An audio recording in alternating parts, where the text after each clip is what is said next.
All right, am I live? Still getting used to this. All right, good evening. Um, Nobody for the time being, and that's fine. I prefer to have no one. So I did this same stream about a week ago on Sunday. I started reading The Time Machine by H.G. Wells, and it didn't go anywhere because only like three people joined in, and I'm not surprised by that.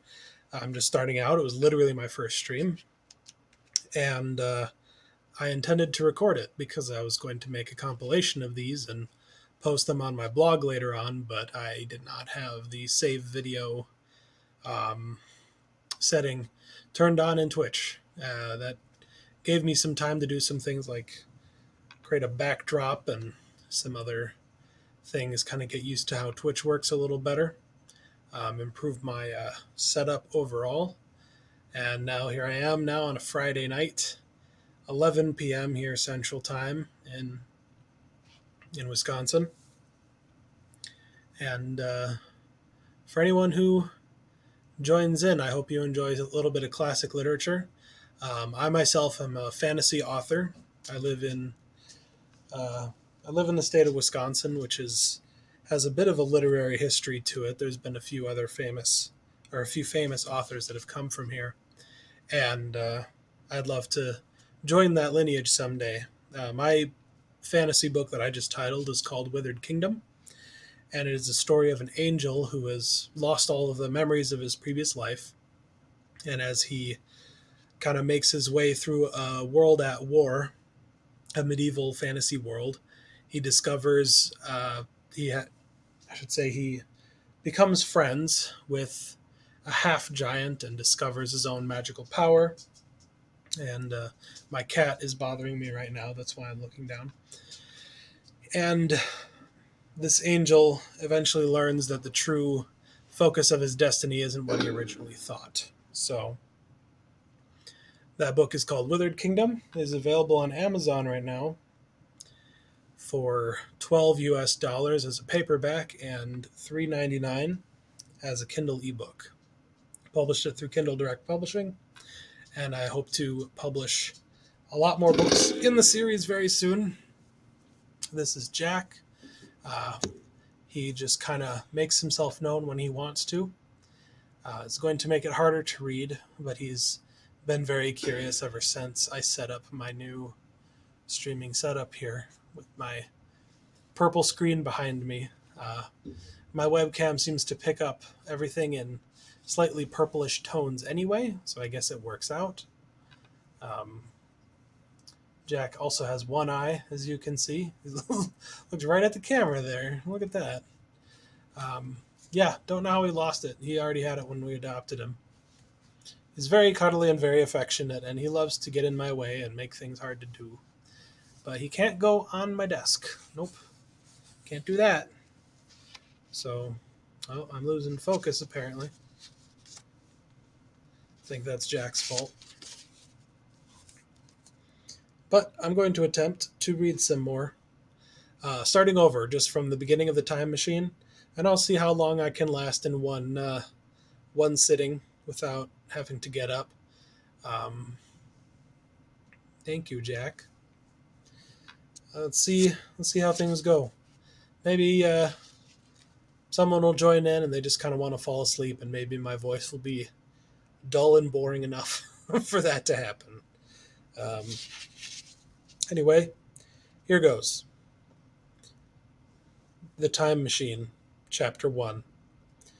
The time traveler, for so it will be convenient to speak of him, was expounding a recondite matter to us. His gray eyes shone and twinkled, and his usually pale face was flushed and animated. The fire burned brightly, and the soft radiance of the incandescent lights on the lilies of silver caught the bubbles that flashed and passed in our glasses. Our chairs, being his patents, embraced and caressed us rather than submitted to be sat upon, and there was that luxurious after-dinner atmosphere when thought runs gracefully, free of the trammels of precision. When he put it to us in this way, marking the points with a lean forefinger, as we sat and lazily admired his earnestness over this new paradox as we thought it, and his fecundity. You must follow me carefully. I shall have to convert one or two ideas that are almost universally accepted. The geometry, for instance, they taught you at school, is founded upon a misconception. It is not that rather a large thing to expect us to begin upon, said Philby, an argumentative person with red hair. I do not mean to ask you to accept anything without reasonable ground for it. You will soon admit as much as I need from you. You know, of course, that a line of thickness nil, has no real existence. They taught you that? Neither has a mathematical plane. These things are mere abstractions. That is all right, said the psychologist. Nor, having only length, breadth, and thickness, can a cube have a real existence. There I object, said Philby. Of course a solid body may exist. All real things, so most people think. But wait a moment. Can an instantaneous cube exist?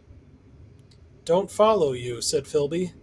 Can a cube that does not last for any time at all have any real existence? Philby became pensive. Clearly, the time traveler proceeded, any real body must have extension in four directions. It must have length, breadth, thickness, and duration. But through a natural infirmity of the flesh, which I will explain to you in a moment, we incline to overlook this fact. There are really four dimensions, three of which we call the three planes of space, and a fourth, time. There is, however, a tendency to draw an unreal distinction between the former three dimensions and the latter, because it happens that our unconsciousness moves intermittently in one direction along the latter from the beginning to the end of our lives.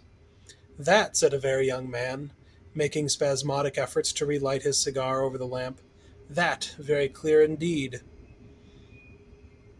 Now, it is very remarkable that this is so extensively overlooked, continued the time traveler, with a slight accession of cheerfulness. Really, this is what is meant by the fourth dimension, though some people who talk about the fourth dimension do not know they mean it. It is only another way of looking at time. There is no difference between time and any of the three dimensions of space, except that our consciousness moves along it. But some foolish people have got hold of the wrong side of the idea. You have all heard what they have to say about this fourth dimension? I have not, said the provincial mayor. It is simply this, that space, as our mathematicians have it, is spoken of as having three dimensions, which one may call length, breadth, and thickness, and is always definable by reference to these to three planes, each at right angles to the others. But some philosophical people have been asking why three dimensions particularly, why not another direction at right angles to the other three, and have even tried to construct a four-dimensional geometry. Professor Simon Newcomb was expounding this to the New York Mathematical Society only a month or so ago. You know how, on a flat surface which has only two dimensions, we can represent a figure of a three-dimensional solid, and similarly they think that by models of three dimensions they could represent one of four, if they could master the perspective of the thing. See? I think so, murmured the provincial mayor, and, knitting his brows, he lapsed into an introspective state, his lips moving as one who repeats mystic words. Yes, I think I see it now, he said after some time, brightening in a quite transitory manner. Well, I do not mind telling you I have been at work upon this geometry of four dimensions for some time. Some of my results are curious. For instance, here is a portrait of a man at 8 years old, another at 15, another at 17, and another at 23, and so on. All these are evidently sections, as it were, three-dimensional representations his four-dimensional being, which is a fixed and unalterable thing. Scientific people, proceeded the time traveler, after the pause required for the proper assimilation of this, know very well that time is only a kind of space. Here is a popular scientific diagram, a weather record. This line I trace with my finger above, with my finger shows the movement of the barometer. Yesterday it was so high, yesterday night it fell, then this morning it rose again, and so gently upward to here. Surely the mercury did not trace this line in any of the dimensions of space generally recognized? But certainly it traced such a line, and that line, therefore, we must conclude was along the time dimension. But, said the medical man, staring hard at a coal in the fire, if time was really only a fourth dimension of space, why is it, and why has it always been, regarded as something different? And why cannot we move in time as we move about in the other dimensions of space? The time traveler smiled. Are you so sure we can move freely in space? Right and left we can go, backward and forward freely enough, and men have always done so, always have done so. I admit we move freely in two dimensions, but how about up and down? Gravitation limits us there. Not exactly, said the medical man. There are balloons. But before the balloons, save for spasmodic jumping and the inequalities of the surface, men had no freedom of vertical movement. Still, they could move a little up and down, said the medical man. Jack, you're making this very difficult. Easier, far easier down than up. And you cannot move at all in time. You cannot get away from the present moment.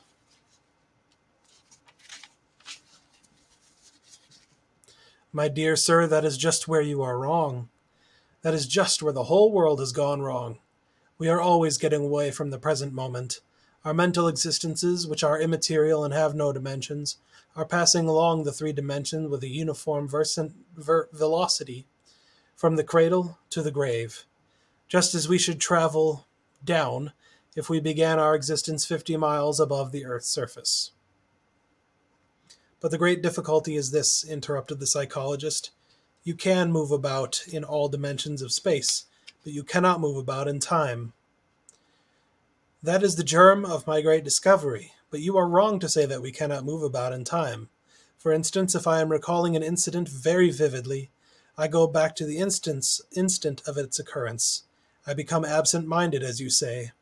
I jump back for a moment. Of course, we have no means of staying back for any length of time, any more than a savage or an animal has of staying 6 feet above the ground. But a civilized man is better off above the ground, better off than the savage in this respect. He can go up against gravitation in a balloon. And why should he not hope that ultimately he may be able to stop or accelerate his drift along the time dimension, or even turn about and travel the other way? Oh, this, began Philby, is all... Why not? Said the time traveler. It's against reason, said Philby. What reason? Said the time traveler. You can show black is white by argument, said Philby, but you will never convince me. Possibly not, said the time traveler, but now you begin to see the object of my investigations into the geometry of 4 dimensions. Long ago, I had a vague inkling of a machine. To travel through time, explained the very young man, that shall travel indifferently in any direction of space and time, as the driver determines. Philby contented himself with laughter. But I have experimental verifications, said the time traveler. It would be remarkably convenient for the historian, the psychologist suggested. One might travel back and verify the accepted account of the Battle of Hastings, for instance. Don't you think you would attract attention? Said the medical man. Our ancestors had no good tolerance for anachronisms. One might get one might One might get one's Greek from the very lips of Homer and Plato, the very young man thought. In which case they would certainly plough you for the litigo. The German scholars have improved Greek so much. Then there is the future, said the very young man. Just think, One might invest all one's money, leave it to accumulate at interest, and hurry on ahead. To discover a society, said I, erected on a strictly communistic basis. Of all the wild, extravagant theories, began the psychologist. Yes, so it seemed to me, and so I never talked of it until. Experimental verification, cried I. You are going to verify that? The experiment, cried Philby, who was getting brain weary. Let's see your experiment anyhow, said the psychologist. Though it's all humbug, you know. The time traveler smiled round at us. Then, still smiling faintly, with his hands deep in his trousers pockets, he walked slowly out of the room, and we heard his slippers shuffling down the long passage to his laboratory. The psychologist looked at us. I wonder what he's got. Some sleight of hand trick or other, said the medical man, and Philby tried to tell us about a conjurer he had seen at Burslem. But before he had finished his preface, ow, the time traveler came back, and Philby's anecdote collapsed. The thing the time traveler held in his hand was a glittering metallic framework, scarcely larger than a small clock, and very delicately made. There was ivory in it, and some transparent crystalline substance. And now I must be explicit, for this that follows, unless his explanation is to be accepted, is an absolutely unaccountable thing. He took one of the small octagonal cubes that were scattered about the room and set it in front of the fire. With two legs on the hearth rug. On this table he placed the mechanism. Then he drew up a chair and sat down. The only other object on the table was a small shaded lamp, the bright light of which fell full upon the model. There were also perhaps a dozen candles about, two in brass candlesticks upon the mantel and several in sources, so that the room was brilliantly illuminated. I sat in a low armchair nearest the fire, and I drew this forward to be almost between the time traveler and the fireplace. Philby sat behind him, looking over his shoulder. The medical man and the provincial mayor watched him in profile from the right, the psychologist from the left. The very young man stood behind the psychologist. We were all on alert. It appears incredible to me that any kind of trick, however subtly conceived and however adroitly done, could have been played upon us under these conditions. The time traveler looked at us and then at the mechanism. Well, said the psychologist. This little affair, said the time traveler, resting his elbows upon the table and pressing his hands together above the apparatus, is only a model. It is my plan for a machine to travel through time. You will notice that it looks singularly askew, and there is an odd twinkling appearance about this bar, as though it was in some way unreal. He pointed to the part with his finger. Also, here is the little white lever, and here is another. Here is one little white lever, and here is another. The medical man got up out of his chair and peered into the thing. It's beautifully made, he said. It took 2 years to make, retorted the time traveler. Then when we had all imitated imitated the action, Jack. No. One place, please. When we had all imitated the action of... I completely lost my place. The action of the medical man, he said. Now I want you clearly to understand that this lever, being pressed over, sends the machine gliding into the future, and this other reverses the motion. This saddle represents the seat of a time traveler. Presently I am going to press the lever, and off the machine will go. It will vanish, pass into future time, and disappear. Have a good look at the thing. Look at the table, too, and satisfy yourselves there is no trickery. I don't want to waste this model and then be told I'm a quack. There was a minute's pause, perhaps. The psychologist seemed about to speak to me, but changed his mind. Then the time traveler put forth his finger towards the lever. No, he said suddenly, lend me your hand. And turning to the psychologist, he took that individual's hand in his own and told him to put out his forefinger, so that it was the psychologist himself who sent forth the model time machine on its interminable voyage. Interminable voyage. We all saw the lever turn. I am absolutely certain there was no trickery. There was a breath of wind, and the lamp flame jumped. I think you need to jump too, Jack. Go, go, go, go. Okay. There was a breath of wind, and the lamp flame jumped. One of the candles on the mantel was blown out, and the little machine suddenly swung around, became indistinct, was seen as a ghost for a second perhaps, as an eddy of faintly glittering brass and ivory, and it was gone, vanished. Save for the lamp, the table was gone, was bare. Everyone was silent for a minute. Then Philby said he was damned. The psychologist recovered from his stupor and suddenly looked under the table. At that, the time traveler laughed cheerfully. Well, he said, with a reminiscence of the psychologist. Then, getting up, he went to his tobacco jar on the mantel, and with his back to us began to fill his pipe. We stared at each other. Look here, said the medical man. Are you in earnest about this? Do you seriously believe that the machine had traveled into time? Certainly, said the time traveler, stooping to light a spill at the fire. Then he turned, lighting his pipe, to look at the psychologist's face. The psychologist, to show that he was not unhinged, helped himself to a cigar to light and tried to light it uncut. What is more, I have a big machine nearly finished in there. He indicated the laboratory. And when that is put together, I mean to have a journey on my own account. You mean to say that that machine has traveled into the future, said Philby. Into the future or the past, I don't, for certain, know which. After an interval, the psychologist had an inspiration. It must have gone into the past if it has gone anywhere, he said. Why, said the time traveler. Because I presume it has not moved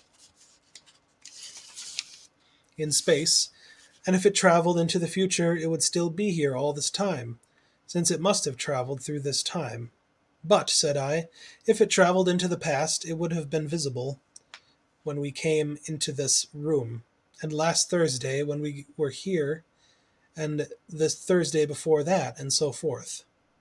Serious objections, remarked the provincial mayor, with an air of impartiality, turning towards the time traveler. Not a bit, said the time traveler, and to the psychologist, you think. You can explain that. It's presentation below the threshold, you know, diluted presentation. Of course, said the psychologist, and reassured us. That's a simple point of psychology. I would have thought of it. It's plain enough, and helps the paradox delightfully. We cannot see it, nor can we appreciate this machine, any more than we can the spoke of a wheel spinning, or a bullet flying through the air. If it is traveling through time 50 times or 100 times faster than we are, if it gets through a minute while we get through a second, the impression it creates will of course be only 1/50th or 1/100th of what it would make if it were traveling in time. That's plain enough. He passed a hand through the space in which the machine had been. You see, he said, laughing. We sat and stared at the vacant table for a minute or so. Then the traveler asked us what we thought of it all. It sounds plausible enough tonight, said the medical man, but wait until tomorrow. Wait for the common sense of the morning. Would you like to see the time machine itself? Asked the time traveler. And therewith, taking the lamp in his hand, he led the way down the long, drafty corridor into his laboratory. I remember vividly the flickering light, his queer broad head in silhouette, the dance of the shadows, how we all followed him, puzzled but incredulous, and how there in the laboratory we beheld a larger edition of the little mechanism which we had seen vanish from before our eyes. Parts were of nickel, parts of ivory, Parts had certainly been filled or sawn out of rock crystal. Filed or sawn out of rock crystal. The thing was generally complete, but the twisted crystal and bars lay unfinished upon the bench, beside some sheets of drawings, and I took one up for a better look at it. Quartz, it seemed to be. Look here, said the medical man. Are you perfectly serious? Or is this a trick, like that ghost you showed us last Christmas? Upon that machine, said the time traveler, holding the lamp aloft, I intend to explore time. Is that plain? I was never more serious in my life. None of us quite knew how to take it. I caught Philby's eye over the shoulder of the medical man, and he winked at me solemnly.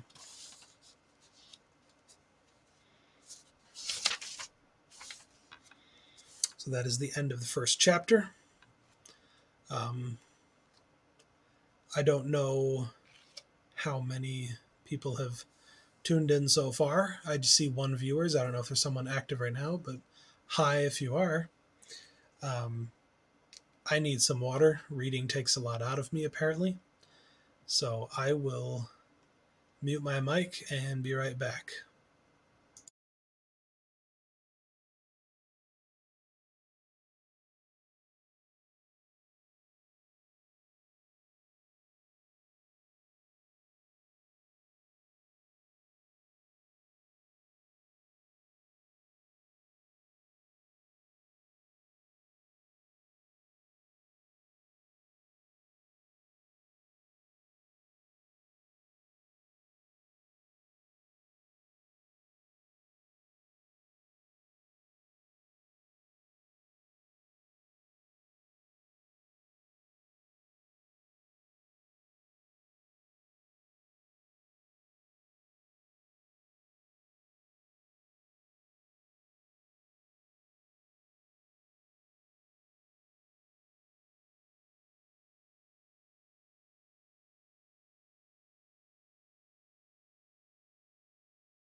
All right. I am back. Didn't realize how thirsty I was going to get just reading one chapter. Usually doesn't take that much effort. But with the way I have my lighting, it is a little harder to read. So I'll move right into chapter 2. I think that at that time, none of us quite believed in the time machine. That is, the time traveler was one of those men who are too clever to be believed. You never felt that you saw all around him. You always suspected some subtle reserve, some ingenuity in ambush behind his lurid, lucid frankness. Had Philby shown the model and explained the matter in the time traveler's words, we should have shown him far less skepticism, for we should have perceived his motives.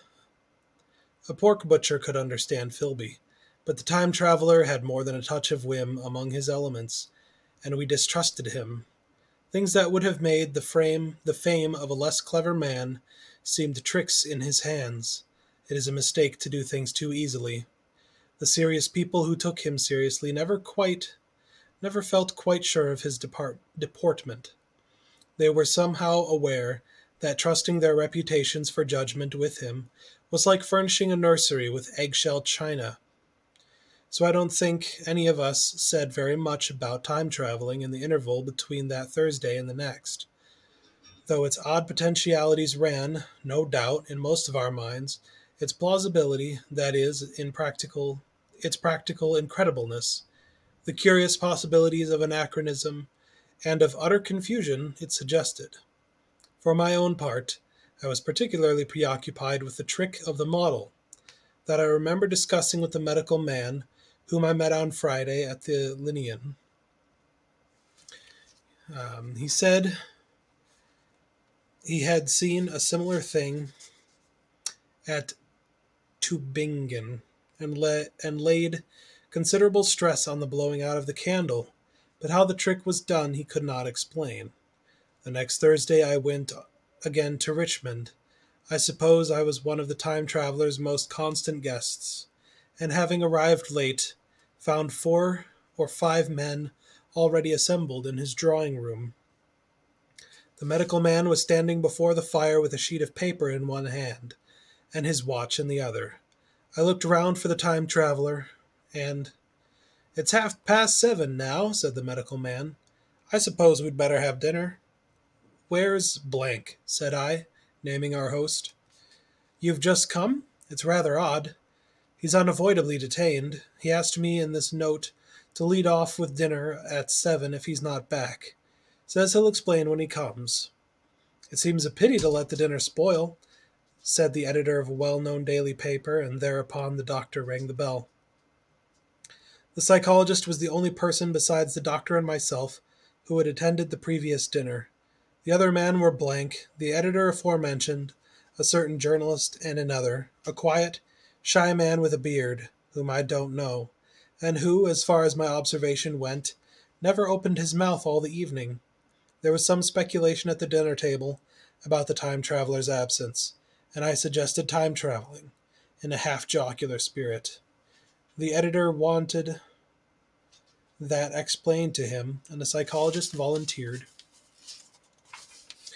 a wooden account of the ingenious paradox and trick we had witnessed that day week. He was in the midst of his exposition when the door from the corridor opened slowly and without noise. I was facing the door and saw it first. "Hullo," I said, "at last!" And the door opened wider, and the time traveler stood before us. I gave a cry of surprise. "Good heavens, man, what's the matter?" cried the medical man, who saw him next, and the whole tableful turned towards the door. He was in an amazing plight. His coat was dusty and dirty and smeared with green down the sleeves, his hair disordered, and it seemed to me grayer, either with dust or dirt or because its color had actually faded. His face was ghastly pale. His chin had a brown cut on it, a cut half healed. His expression was haggard and drawn, as by intense suffering. For a moment he hesitated in the doorway, as if he had been dazzled by the light. Then he came into the room. He walked with just such a limp as I have seen in footsore tramps. We stared at him in silence, expecting him to speak. He said not a word, but came painfully to the table and made a motion towards the wine. The editor filled a glass of champagne and pushed it towards him. He drained it, and it seemed to do him good, for he looked round the table, and the ghost of his old smile flickered across his face. "What on earth have you been up to, man?" said the doctor. The time traveler did not seem to hear. "Don't let me disturb you," he said, with a certain faltering articulation. "I'm all right." He stopped, held out his glass for more, and took it off at a draught. Draught. "That's good," he said. His eyes grew brighter, and a faint color came into his cheeks. His glance flickered over our faces with a certain dull approval. and then went round the warm and comfortable room. Then he spake again, still as it were fleeing his way among his words. I'm going to wash and dress, and then I'll come down and explain things. Save me some of that mutton. I'm starving for a bit of meat. He looked across at the editor, who was a rare visitor, and hoped he was all right. The editor began a question. Tell you presently, said the time traveler. I'm funny. Be all right in a minute. He put down his glass and walked towards the staircase door. Again I remarked his lameness and the soft paddling sound of his footfall, and standing up in my place I saw his feet as he went out. He had nothing on them but a pair of tattered, blood-stained socks. Then the door closed upon him. I had half a mind to follow till I remembered how he detested any fuss about himself. For a minute, perhaps, my mind was wool gathering. Then, remarkable behavior of the eminent scientist, I heard the editor say, his wont in headlines. Thinking, after his wont, in headlines. And this brought my attention back to the bright dinner table. What's the game? Said the journalist. Has he been doing the amateur cadger? I don't follow. I met the eye of the psychologist and read my own interpretation in his face. I thought of the time traveler limping painfully upstairs. I don't think any one of us had noticed his lameness. The first to recover completely from this surprise was the medical man, who rang the bell. The time traveler hated to have servants waiting at dinner for a hot plate. At that, the editor turned to his knife and fork with a grunt, and the silent man followed suit. The dinner was resumed. Conversation was exclamatory for a little while, with gasps of wonderment, and then the editor got fervent in his curiosity. Does our friend eke out his modest income with a crossing? Or has he his Nebuchadnezzar phrases? He inquired. I feel assured it's this business of the time machine, I said, and took up the psychologist's account of our previous meeting. The new guests were frankly incredulous. The editor raised objections. What was this time traveling? A man couldn't cover himself with dust by rolling in a paradox, could he? And then, as the idea came home to him, he resorted to caricature. Hadn't they any clothes brushes in the future? The journalist, too, would not believe at any price, and joined the editor in the easy work of heaping ridicule on the whole thing.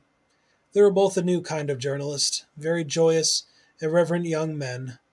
Our special correspondent in the day after tomorrow reports, the journalist was saying, or rather shouting, when the time traveler came back. He was dressed in ordinary evening clothes, and nothing save his haggard look remained of the change that had startled me.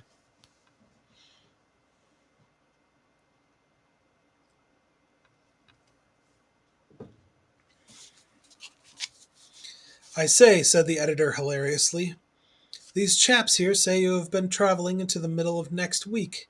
Tell us all about little Roseberry, will you? What will you take for the lot? The time traveler came to the place reserved for him without a word. He smiled quietly in his old way. Where's my mutton? He said. What a treat it is to stick a fork into meat again.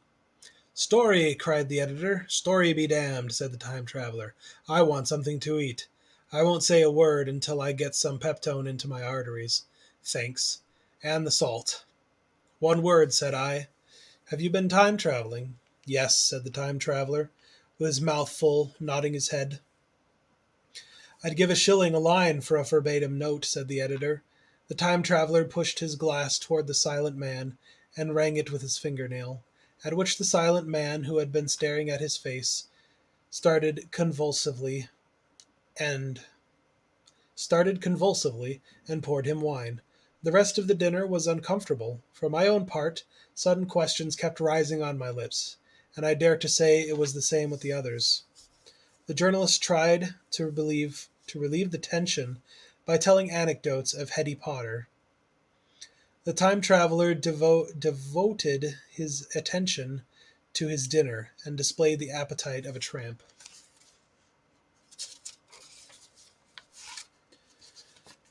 The medical man smoked a cigarette and watched the time traveler through his eyelashes. The silent man seemed even more clumsy than usual, and drank champagne with regularity and determination out of sheer nervousness. At last the time traveler pushed his plate away and looked round us. "I suppose I must apologize," he said. "I was simply starving. I've had a most amazing time." He reached out his hand for a cigar and cut the end.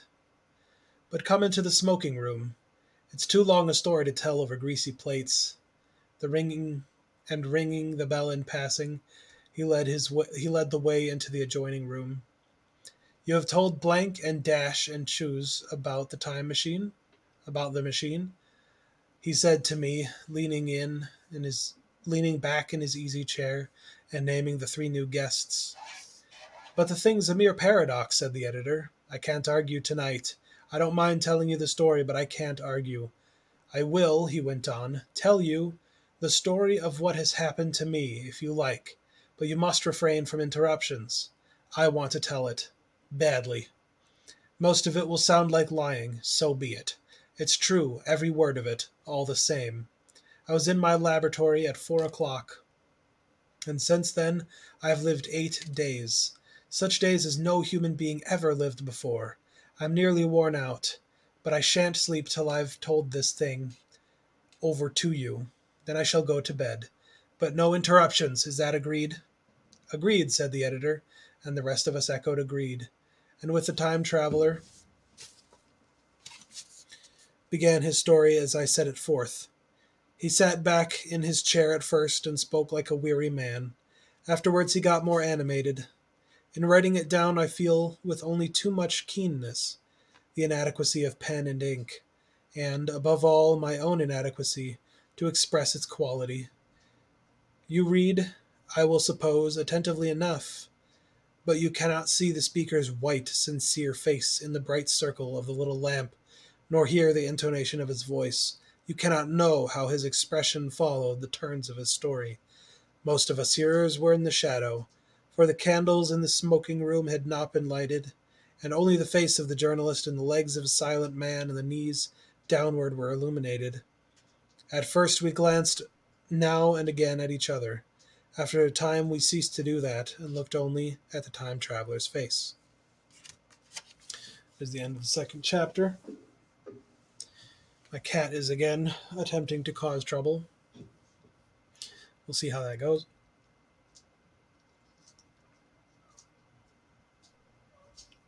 It is difficult to hold a cat and read at the same time. As photogenic and adorable as he can be, I am reading from an actual book, and I only have two hands, and Jack does not understand the complications of that. Um,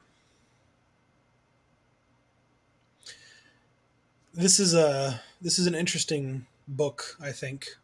Um, it is very short. If you've never read The Time Machine, that's all it is. Um, it's probably barely a novella, maybe more like a novelette. A little too long to be a short story, though. There's almost 100 pages in here. Nope, over 100 pages. 123. 123 pages in this edition. This is a Scholastic Classics. Features an introduction by Melvin Burgess. I'm not going to read that because that introduction is probably not in the public domain, like the story itself. The story itself is from 1895, I think. I think that's the original copyright date. 1895, yeah, which means that the story itself, the actual content of the story, is well over 100 years old. It was 100 years old when I was 5. So it's 136 years old now if I'm 31. I don't know. I'm not great at math. That's not what I'm here for. I'm here to read and entertain people. If you do drop in, please say hi in the chat so I can see that you're here. I know my chat does get rid of messages after a little while, but it would be nice to see who all jumps in, even if you don't get to stay for long. And for those who watch this video on demand later on, um, part of the reason for me doing this is for me to expand my own knowledge of some classic literature. The whole act of Nate reads the classics, or the whole purpose of me reading classic stories and books, is for me to, is for me to get the experience of reading some stuff that is culturally important, but also for me to advertise my own book, which I wrote. It's called Withered Kingdom, written by me, Nathan Thomas Orgill, Orgill. You can find that on Amazon in almost every country. Just because of the way that Kindle Direct Publishing works, you can download it through Kindle for $3.99 US dollars, or you can buy the paperback for $12 USD. And I want to do hardcovers pretty soon, but part of what's going to help me be able to do that is me doing some stuff to draw more attention to my blog and have more people looking at my page on Amazon, buying the book, making me a little more money. So I have some cash to put in a little extra content in the hardcover edition and make it a little more worth the price, because hardcovers are expensive. Even just the print cost, it's a lot more expensive to get a hardcover than a softcover. I mean, pretty much everyone gets that, but when you're the one making it, it feels. I mean, I'm not physically making it, but like I'm paying for the whole process, getting books shipped to me, and then I'm distributing them, or at least having it available for people to buy print on demand. I should probably look at the camera, not on my own Twitch readout. But yeah, please, if you are enjoying this stream, or if you're enjoying the video on demand for this stream later on, please check out my book, Withered Kingdom, or go on to my blog at phyronianchronicle.com. That's PH. Here I go. It's trying to spell it without looking at it. PHRYONIAN. PH, yeah. It's my own word that I made up. You'd think I'd know it. PHRYONIANCHRONICLE.com. phyronianchronicle.com. There's a train going by. Hopefully you can still hear me. My blog is the host of all these videos. Every time I read these, I'm going to be uploading them to my blog for video on demand. Here's Jack. He's going to say hi. Sit down. He's very clingy. I also use the blog to advertise my book as well, so there'll always be little ads for my own book. I could actually show a copy of it right now and hit my camera in the process. Hold on. This is my book, Withered Kingdom.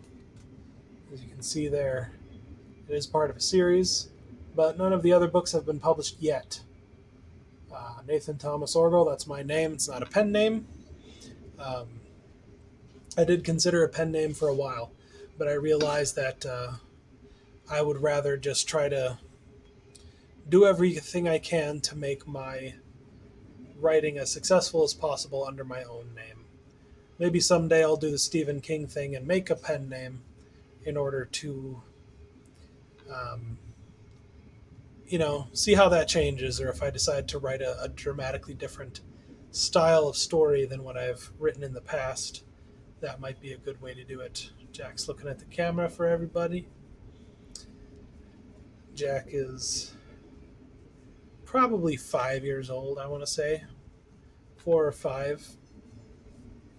Orange tabby, as you can see, is missing one eye. Has a sarcoma scar from some disease long before my wife and I ever got him. So you'd think he'd be blind, but he's not. He can see quite well. Plays with laser pointers, plays with um, like fishing rod type tools or toys, and fights his brother, our three-legged black cat. Um, they get along really well until they start fighting, and then we break them up, and then they get along again. They're an adorable pair of what we believe to be our litter mates. Um, Jack, I want to read again. I can't do that and hold you at the same time. It's too much. Can you accept that I will need to put you down on the ground? He doesn't want to. If I could find, maybe what I should do is look up a PDF of the book itself, and maybe then I can read it and not need to put my cat down. Let me give that a shot here. I'm right at the beginning of chapter 3. I will need to put a bookmark in my book in case the computer thing doesn't work. Sorry if you're just tuning in. This is probably really boring. The Time, if I could spell. Time Machine H.G. Wells PDF. Should be available for free since it is in the public domain. It has been for a while. Read this book online, HTML. Oof, I do not like how that is visually really hard to read. There we go. Okay, I can read it like this a lot easier. So back to The Time Machine by H.G. Wells. Part 3, The Time Traveler Returns. I think that at a time, none of us quite believed in the time machine. I think that at that time, none of us quite believed in the time machine. The fact is, the time traveler was one of those men who was too clever to be believed. You never felt that you saw all around him. You always suspected some subtle reserve, some ingenuity in ambush, behind his lucid frankness. Had Philby shown the model and explained the matter of the time traveler's words? We should have shown him far less skepticism. I read this, didn't I?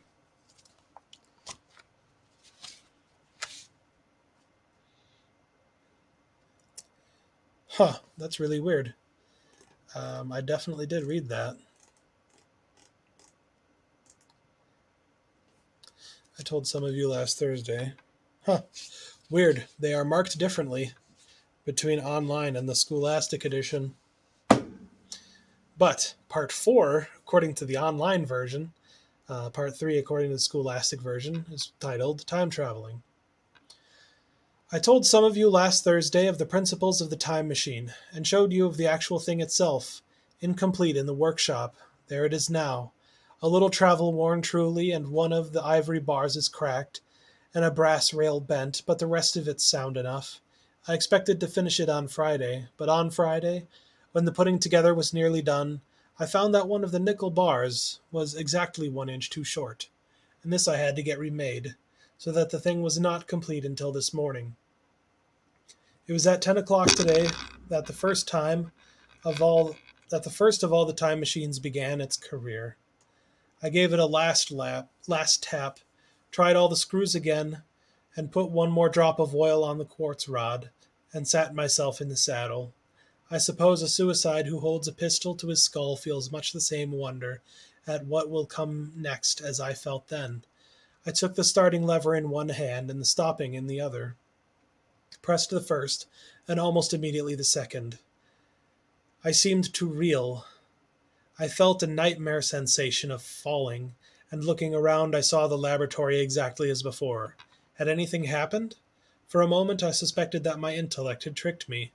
Then I noted the clock. A moment before, as it seemed, I had stood it had stood a moment or so past 10. Now it was nearly half past 3. I drew a breath, set my teeth, gripped the starting lever with both hands, and went off with a thud. The laboratory got hazy and went dark. Mrs. Watchett came in and walked, apparently without seeing me, towards the garden door. I suppose it took her a minute or so to traverse the place, but to me she seemed to shoot across the room like a rocket. I pressed the lever over to its extreme position.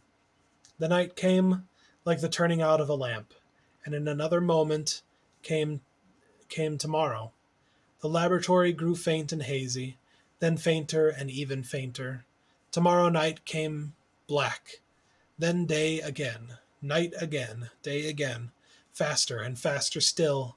An eddying murmur filled my ears, and a strange dumb confusedness descended on my mind.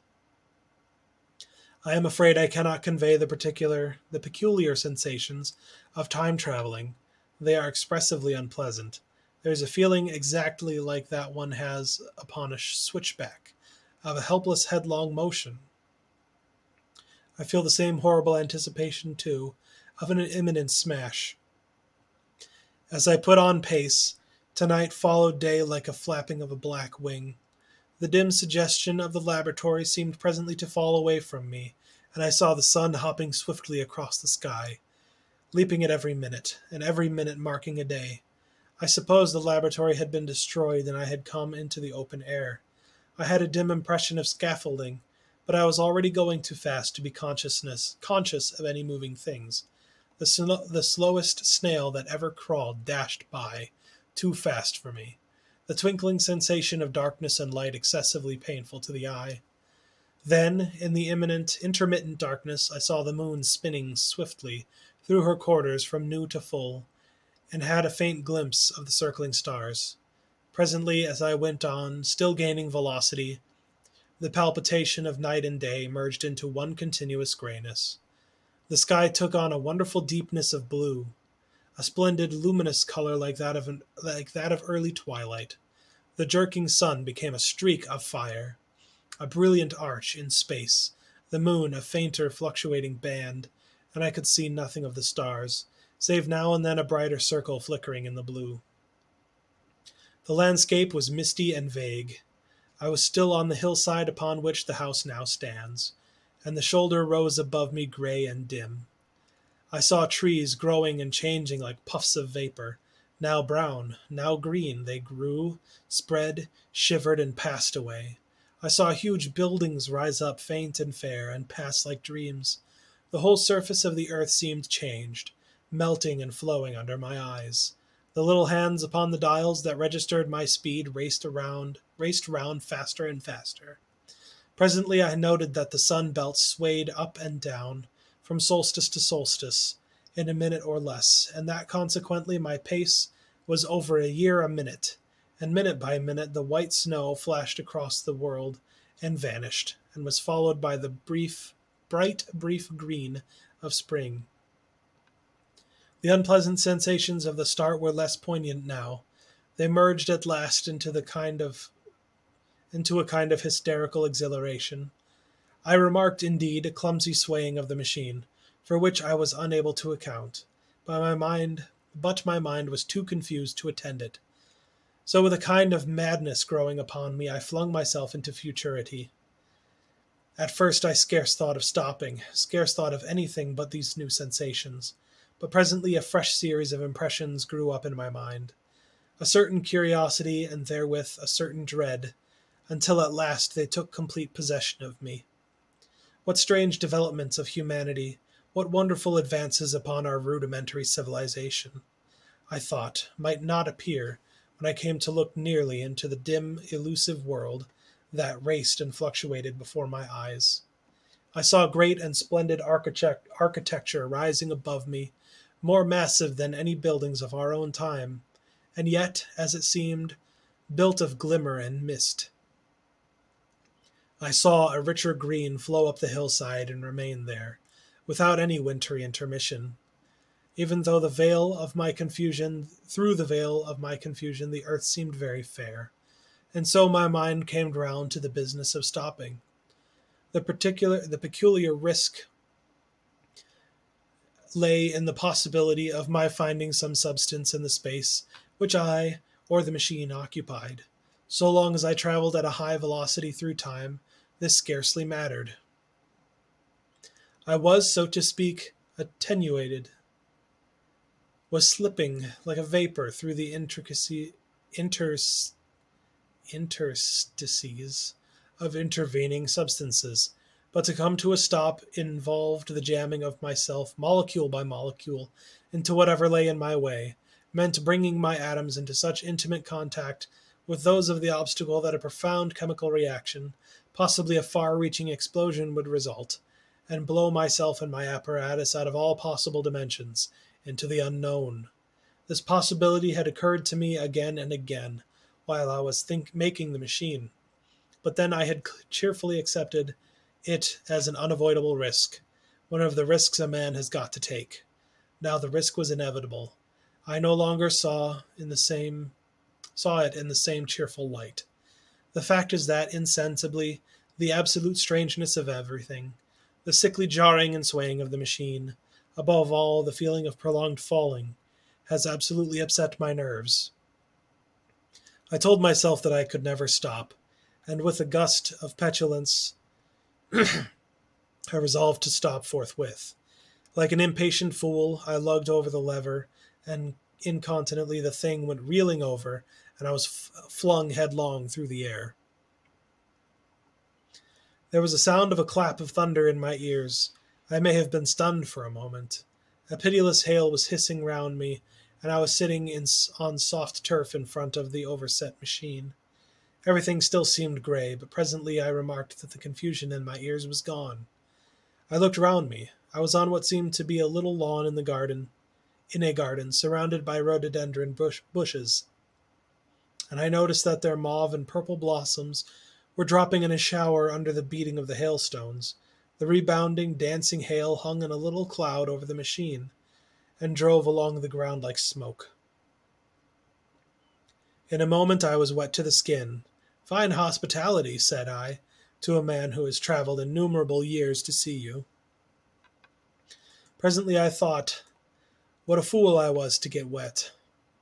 I stood up and looked round me. A colossal figure, carved apparently in some white stone, loomed indistinctly beyond the rhododendrons through the hazy downpour, but all else of the world was invisible. My sensations would be hard to describe. As the columns of hail grew thinner, I saw the white figure more distinctly.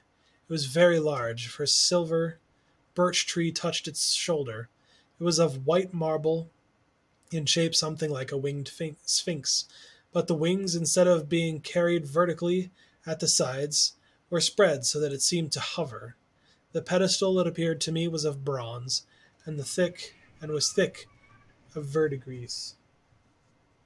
It's very windy outside right now. It chanced that the face was towards me. The sightless eyes seemed to watch me. There was a faint shadow of a smile on the lips. It was greatly weather-worn, and that imparted an unpleasant suggestion of disease. I stood looking at it for a little space, half a minute, perhaps, or half an hour. It seemed to advance and to recede as the hail drove before it denser or thinner. At last I tore my eyes from it for a moment and saw the hail curtain had worn threadbare and that the sky was lightening with the promise of the sun. I looked up again at the crouching white shape, and the full temerity of my voyage came suddenly upon me. What might appear when that hazy curtain was altogether withdrawn? What might not have happened to men? What if cruelty had grown into a common passion? What if in this interval the race had lost its manliness and had developed into something inhuman, unsympathetic, and overwhelmingly powerful? I might seem some old-world savage animal, only the more dreadful and disgusting for our common likeness, a foul creature to be incontinently slain. Already I saw other vast shapes, huge buildings with intricate parapets and tall columns, with a wooded hillside dimly creeping in upon me through the lessening storm. I was seized with a panic fear. I turned frantically to the time machine and strove hard to readjust it. As I did so, the shafts of the sun smote through the thunderstorm. The gray downpour was swept aside and vanished like the trailing garments of a ghost. Above me, in the intense blue of the summer sky, some faint brown shreds of cloud whirled into nothingness. The great buildings about me stood out clear and distinct, shining with the wet of the thunderstorm. I picked out in white, picked out in white by the unmelted hailstones piled along their courses. I felt naked in a strange world.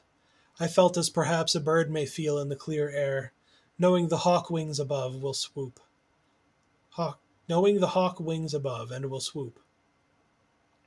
My fear grew to frenzy. I took a breathing space, set my teeth, and again grappled fiercely, wrist and knee, with the machine. It gave under my desperate onset and turned over. It struck my chin violently. One hand on the saddle, the other on the lever, I stood, panting heavily, in attitude to mount again. But with this recovery of a prompt retreat, my courage recovered. I looked more curiously and less fearfully at this world of the remote future. In a circular opening, high up in the wall of the nearer house, I saw a group of figures clad in rich, soft robes. They had seen me, and their faces were directed towards me. Then I heard voices approaching me, coming through the bushes by the white sphinx where the heads and shoulders of men running. One of these emerged in a pathway leading straight to the little lawn upon which I stood with my machine. He was a slight creature, perhaps 4 feet high, clad in a purple tunic, girdled at the waist with a leather belt. Sandals and buskins, I could not clearly distinguish which, were on his feet. Sandals or buskins, I could not clearly distinguish which, were on his feet. His legs were bare to the knees, and his head was bare. Noticing that, I noticed for the first time how warm the air was. He struck me as being a very beautiful and graceful creature, but indescribably frail. His flushed face reminded me of the more beautiful kind of consumptive, that heretic beauty of which we used to hear so much. At the sight of him, I suddenly regained confidence. I took my hands from the machine. So that is the end of part 4.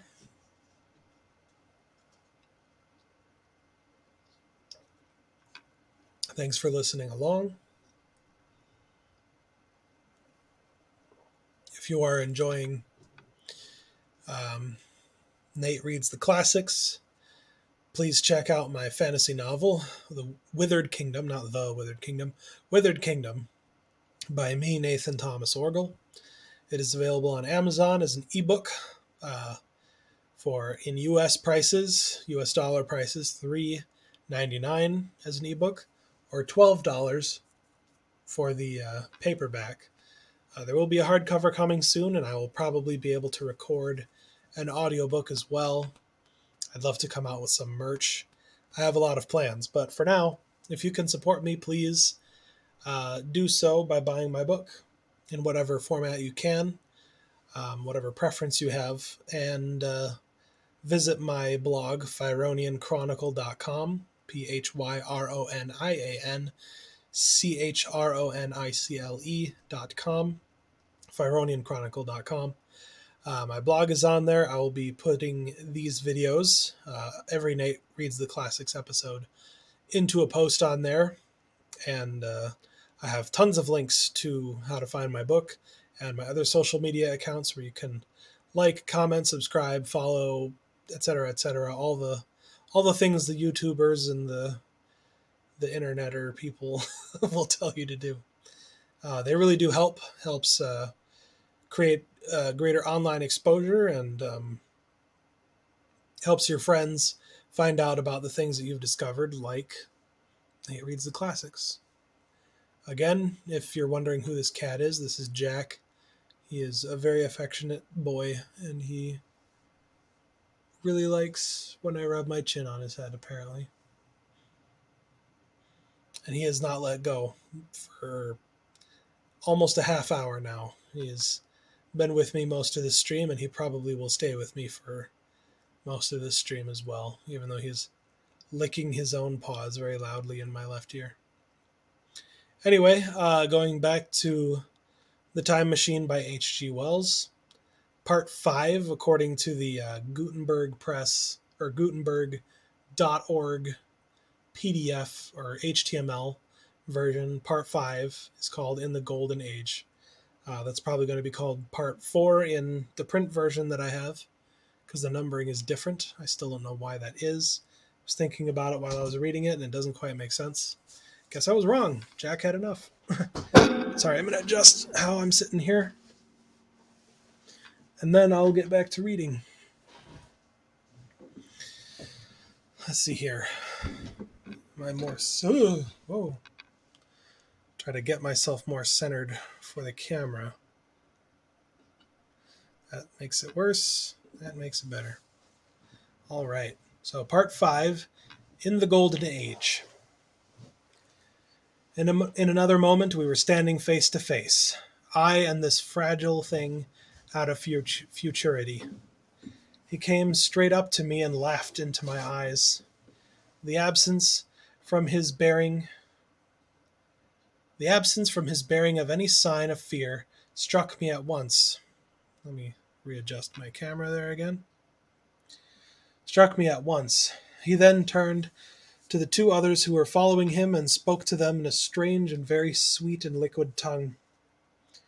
There were others coming, and presently a little group of perhaps 8 or 10 of these exquisite creatures were about me.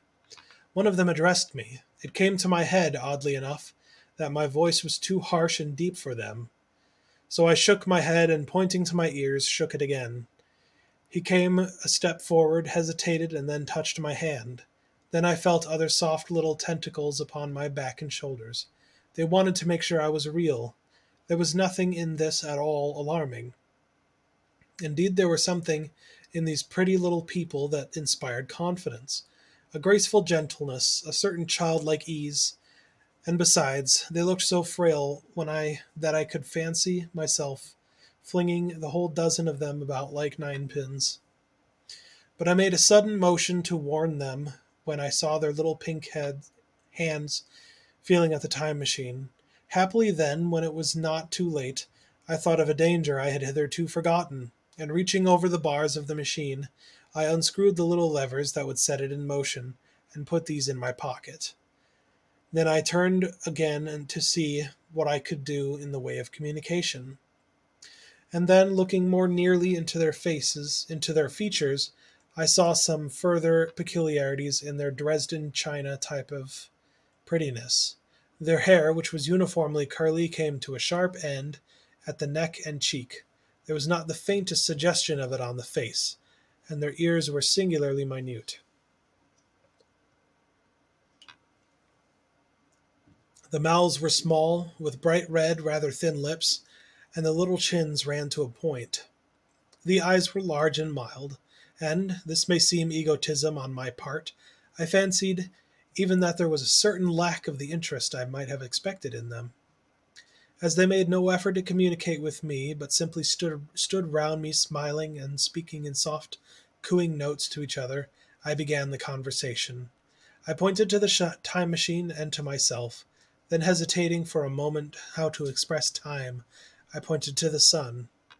At once had a quaintly pretty little figure in checkered purple and white followed my gesture, and then astonished me by imitating the sound of thunder. For a moment I was staggered. Though the import of his gesture was plain enough, the question had come into my mind abruptly. Were these creatures fools? You may hardly understand how it took me. You see, I had always anticipated that the people of the year 800 and 2000 odd would be incredibly in front of us in knowledge, art, everything. Then one of them suddenly asked me a question that showed him to be on the intellectual level of one of our 5-year-old children. Asked me, in fact, if I had come from the sun in a thunderstorm. It let loose the judgment I had suspended upon their clothes, their frail light limbs and fragile features. The flow of disappointment rushed across my mind. For a moment I felt that I had built the time machine in vain. I nodded, pointed to the sun, and gave them such a vivid rendering of the thunderclap as startled them. They all withdrew a pace or so and bowed. Then came one laughing towards me, carrying a chain of beautiful flowers altogether new to me, and put it upon my neck. The idea was received with melodious applause, and presently they were all running to and fro for flowers, and laughingly flinging them upon me, until I was almost smothered with blossom. You who have never seen the like can scarcely imagine what delicate and wonderful flowers countless years of culture had created. Then someone suggested that their plaything should be exhibited in the nearest building, and so I was led past the Sphinx of white marble, which had seemed to watch me all the while with a smile at my astonishment, towards a vast grey edifice of fretted stone. As I went with them, the memory of my confident anticipations of a profoundly grave and intellectual posterity came, with irresistible merriment, to my mind. The building had a huge entry and was altogether of colossal dimensions. I was naturally most occupied with the growing crowd of little people, and with the big open portals that yawned before me shadowy and mysterious. My general impression of the world I saw over their heads was a tangled waste of beautiful bushes and flowers, a long neglected and yet weedless garden. I saw a number of tall spikes of strange white flowers, measuring a foot perhaps across the spread of the waxen petals. They grew scattered, as if wild, among the variegated shrubs, but as I say, I did not examine them closely at this time. The time machine was left deserted on the turf among the rhododendrons. The arch of the doorway was richly carved, but naturally I did not observe the carving very narrowly, though I fancied I saw suggestions of old Phoenician decorations as I passed through, and it struck me that they were very badly broken and weather-worn. Several more brightly clad people met me in the doorway, and so we entered, I dressed in dingy 19th-century garments, looking grotesque enough, garlanded with flowers, and surrounded by an eddying mass of bright, soft-colored robes and shining white limbs, and a melodious whirl of laughter and laughing speech. The big doorway opened into a proportionately great hall hung with brown. The roof was in shadow, and the windows, partially glazed with colored glass and partially unglazed, admitted a tempered light. The floor was made up of huge blocks of some very hard white metal, not plates or slabs, blocks, and it was so much worn, as I judged by the going to and fro of past generations, as to be deeply channeled among the more frequented ways. Traverse to the length Transverse to the length were innumerable tables made of slabs of polished stone, raised perhaps a foot from the floor, and upon these were heaps of fruits. Some I recognized as a kind of hypertrophied raspberry and orange, but for the most part they were strange. Between the tables were scattered a great number of cushions. Upon these my conductors seated themselves, signing for me to do likewise. With a pretty absence of ceremony, they began to eat the fruit with their hands, flinging peel and stalks and so forth into the ground openings in the sides of the tables. I was not loath to follow their example, for I felt thirsty and hungry. As I did so, I surveyed the hall at my leisure. And perhaps the thing that struck me most was its dilapidated look.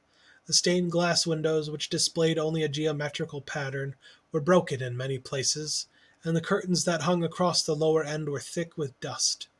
And it caught my eye that the corner of the marble table near me was fractured. Nevertheless, the general effect was extremely rich and picturesque. There were perhaps a couple hundred people dining in the hall, and most of them, seated as near to me as they would come, were watching me with interest, their little eyes shining over the fruit they were eating. All were clad in the same soft and yet strong, silky material. Fruit, by the by, was all their diet. These people of the remote future were strict vegetarians, and while I was with them, in spite of some carnal cravings, I had to be frugivorous also. Indeed, I found afterwards that horses, cattle, sheep, dogs had followed the ichthyosaurus into extinction, but the fruits were very delightful. One, in particular, seemed to be in season all the time I was there.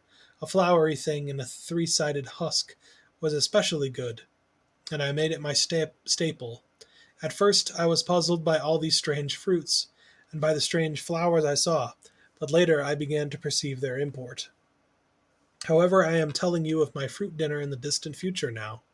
So soon as my appetite was a little checked, I determined to make a resolute attempt to return to the speech of these new men of mine. Clearly that was the next thing to do. The fruits seemed a convenient thing to begin upon, and holding one of these up, I began a series of interrogative sounds and gestures. I had some considerable difficulty in conveying my meaning. At first my efforts met with a stare of surprise or inextinguishable laughter, but presently a fair-haired little creature seemed to grasp my intention and repeated a name. They had to chatter and explain the business at great length to each other, and my first attempts to make the exquisite sounds of their language caused an immense amount of genuine, if uncivil, amusement. However, I felt like a schoolmaster amidst children, and persisted, and presently I had a score of noun substantives and at least at my command, and then I got to demonstrative pronouns, and even the verb to eat. But it was slow work, and the little people soon tired, and wanted to get away from my interrogations. So I determined, rather of necessity, to let them give their lessons in little doses when they felt inclined. And very little doses I found they were before long, for I never met people more indolent or more easily fatigued. Feeling myself easily fatigued. It is after midnight where I am right now as I'm recording. This is the longest single live stream I've ever done at a minute and 22 or an hour and 22 minutes so far. I wish I understood Twitch better to know more about who has seen this, because I just see one viewers in the corner or up on the top of the Twitch Studio app, which is what I saw the last time I streamed this exact same content and lost the video. But it said afterward that I had 3 viewers, even though it only said 1 while I was viewing or while I was streaming. So this is Nate Reads the Classics. My name is Nathan Thomas Orgel. I'm a fantasy author. I wrote a book called Withered Kingdom. I'm planning to write more books in that series as time goes on. So please, I should try to look at the camera. Yes, so I'm a fantasy author. I wrote a book called Withered Kingdom. I can show. Where'd the other copy go? Book called Withered Kingdom. Hopefully you can kind of see that there. It's a story of a man who wakes up on a fantasy world, without any memories of his past life. Everyone seems to think he's an angel, and he struggles to learn to understand his own magical power. But with the help of a half-giant friend named Nova, the main character is able to eventually unlock some of the secrets of his past, but still has to struggle through a world at war in order to find any way forward in his life. I don't know how interesting that sounds, but my usual elevator pitch for it is: imagine a world like Lord of the Rings with a magic system like Avatar The Last Airbender and a plot like a Bourne Identity. Except Jason Bourne is an angel, and he's in an all-out war in a fantasy world. So it's kind of my life's work, no big deal. And this is not the end of the story. It's half of an original story that I had put together. Started in 2013, the first National Novel Writing Month after I had started college. I started to put this story together. It has gone through a lot of changes, as stories often do. And this is what I felt was good enough to be published as a book. 2020 changed everything for everybody, I think. The way it changed things for me was it gave me the determination to decide, if the whole world can shut down and everything can change all at once. Sorry, I'm moving around so much. I'm just trying to get comfortable.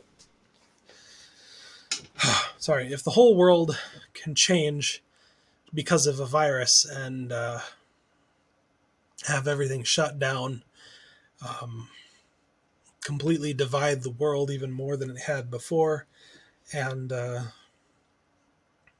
you know,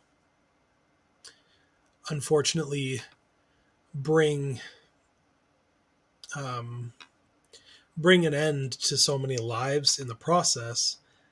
It kind of got me thinking about my own mortality and about what I wanted to accomplish, because I had no idea back at the beginning, March 2 years ago, so exactly 2 years ago around this time, would I ever get sick? Would I be able to survive if I did? Um, I'd been working on making books for a really long time. I actually published one called The Tragedy of Gia back in 2009. I didn't have a lot of life experiences and I'd never been to college, so uh, I wasn't as good a writer.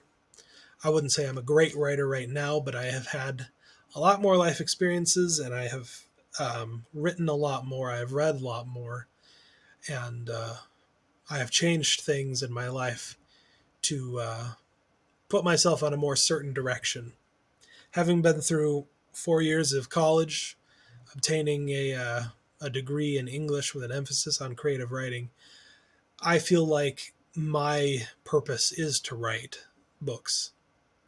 Um, so part of the reason that I'm doing that is I'm on here streaming stuff like The Time Machine by H.G. Wells. I'm going to look into other, what do you call it, public domain books and short stories that I can read for not directly for my profit, but to draw people to my website, FironianChronicle.com, which is the home of my blog, and a lot of links to the Amazon page where you can buy the book Withered Kingdom.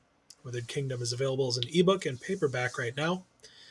Um, if you've heard me saying this before in this stream, I'm going to say it a lot because that's kind of my biggest purpose here. Besides actually finishing The Wheel of Time, or The Wheel of Time, I do plan to finish reading The Wheel of Time too, but The Time Machine, which is what we're doing right now, um, is something I have never finished reading. I tried to read through it about 5 years ago, and I got a little more than halfway through and never finished. So I haven't seen the movie either, so this is all kind of a surprise to me. If there's a weird twist ending, I don't know about it, but I think that's a good note to end on. Part 6, according to the Gutenberg.org website, is called The Secret or The Sunset of Mankind. And I'm going to read this section, and depending on how I feel when that's done, that may be the end of this session of reading. I hope I've had at least, or hope I've had more than one visitor, if anyone is still viewing right now. This is me saying hi to you directly.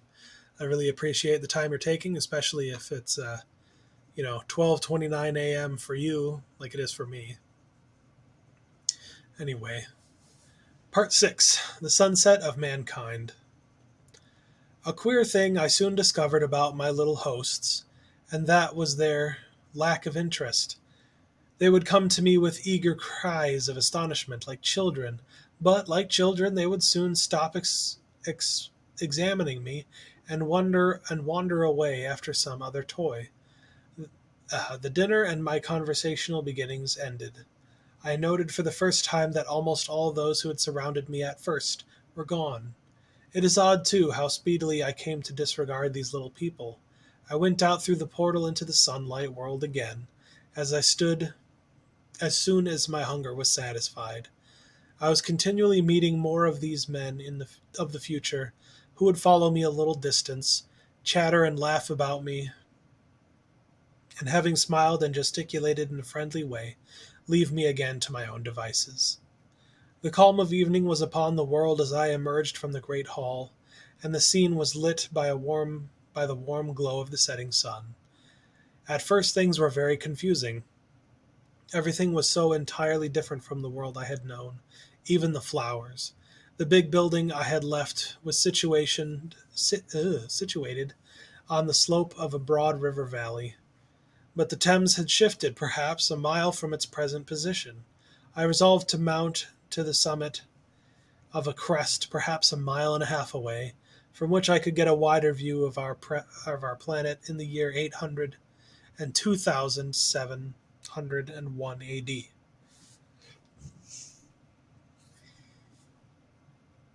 For that, I should explain, was the date the little dials of my machine recorded. As I walked, I was watching for every impression that could possibly help to explain the condition of ruinous splendor in which I found the world. For ruinous it was. A little way up the hill, for instance, was a great heap of granite, bound together by masses of aluminum. A vast labyrinth of precipitous walls and crumpled heaps, amidst which were thick heaps of very beautiful pagoda-like plants, nettles possibly, but wonderfully tinted with brown about the leaves, and incapable of stinging. It was evidently the derelict remains of some vast structure. To what end built, I could not determine. I was here, and that was destined, at a later date, to have a very strange experience, the first intimation of a still stranger discovery. But of that I will speak in its proper place. Looking round with a sudden thought, from a terrace on which I rested for a while, I realized that there were no small houses to be seen. Apparently the single house, and possibly even the household, had vanished. Here and there among the greenery were palace-like buildings, but the house and the cottage, which form such characteristic features of our own English landscape, had disappeared. Communism, said I to myself. And on the heels of that came another thought. I looked at the half-dozen little figures that were following me. Then, in a flash, I perceived that all had the same form of costume, the same soft, hairless visage, and the same girlish rotundity of limb. It may seem strange, perhaps, that I had not noticed this before, but everything was so strange. Now I saw the fact plainly enough. In costume, and in all the differences of texture and bearing that now mark off the sexes from each other, these people of the future were alike, and the children seemed to my eyes to be but the miniatures of their parents. I judged then that the children of that time were extremely precocious, physically at least, and I found afterwards abundant verification of my opinion. Seeing the ease and security in which these people were living, I felt that this close resemblance of the sexes was after all what one would expect, for the strength of a man and the softness of a woman, the institution of the family and the differentiation of occupations, were mere militant necessities of an age of physical force. Where population is balanced and abundant, much childbearing becomes an evil rather than a blessing to the state. Where violence comes but rarely, and offspring are secure, there is less necessity, indeed there is no necessity, for an efficient family, and the specialization of the sexes with reference to their children's needs disappears. We see some beginnings of this even in our own time, and in this future age it was complete. This, I must remind you, was my speculation at the time. Later, I was to appreciate how far it fell short of the reality. Oh, sorry.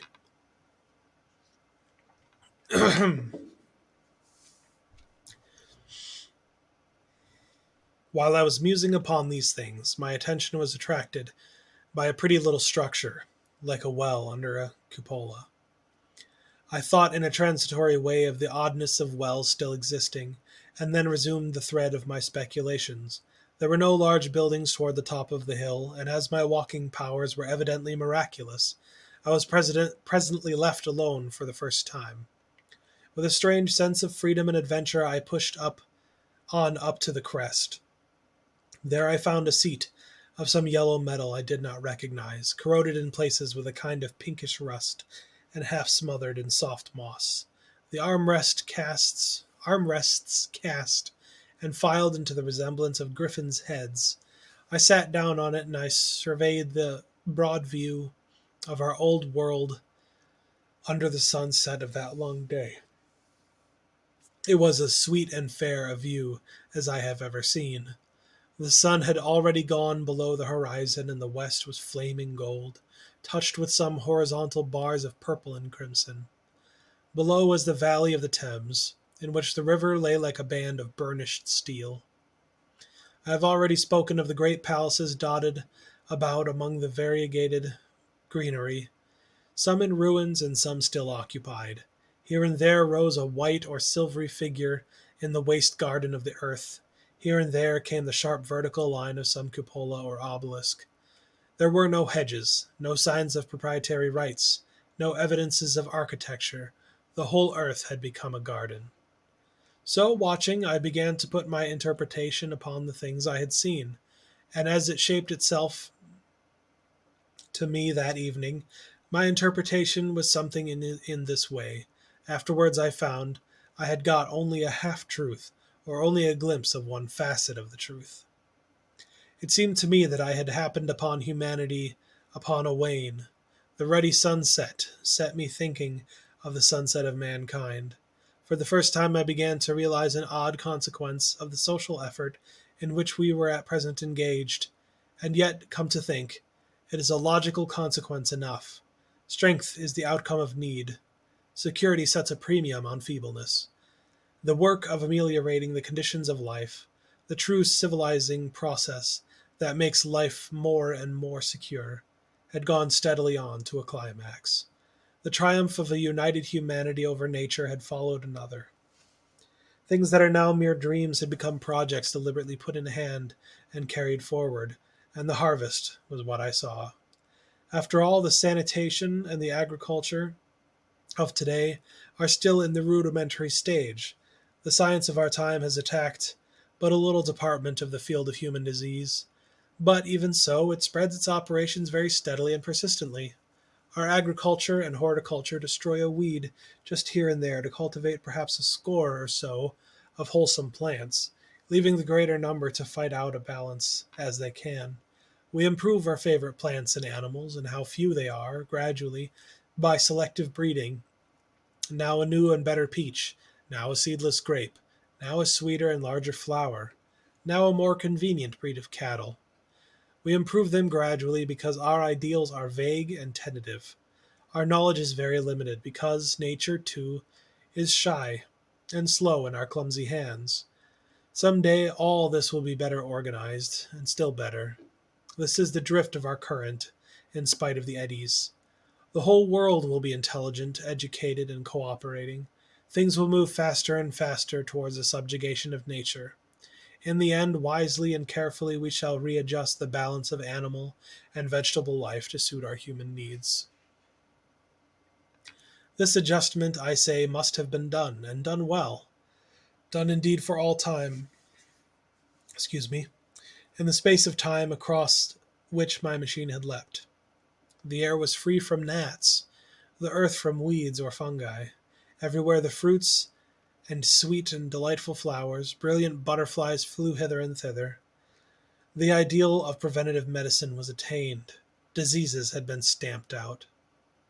I saw no evidence of any contagious diseases during all my stay, and I shall have to tell you later that even the processes of putrefaction and decay has been profoundly affected by these changes. Social triumphs, too, had been effected. I saw mankind housed in splendid shelters, gloriously clothed, and as yet I found them engaged in no toil.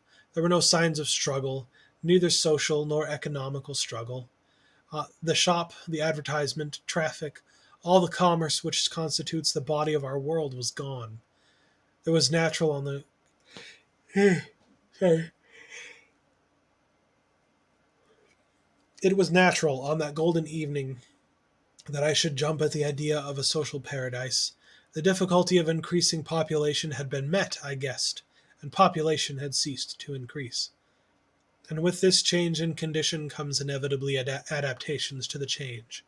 What, unless biological science is a mass of errors, is the cause of human intelligence and vigor?